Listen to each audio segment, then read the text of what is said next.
Hello po, ako po si AJ Valencia, ang operator po ng 30cm DTF dito sa Tugigaraw.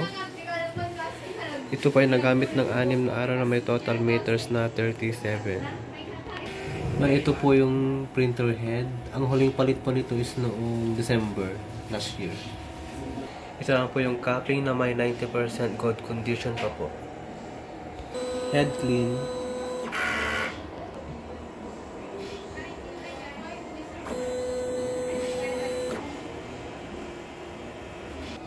Punasan ang wiper after head clean. Nozzle check.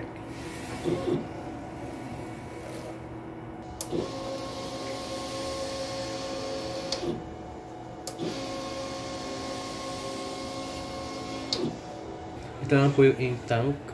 Ang ink system level is tama lang. Ito naman yung waste tank na nalinis ng isang araw. ABR. And ground wire.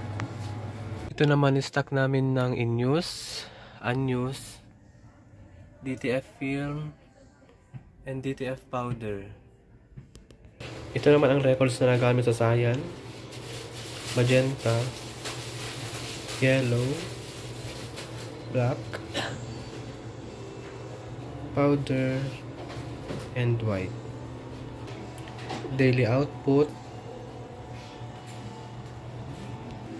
and daily checklist.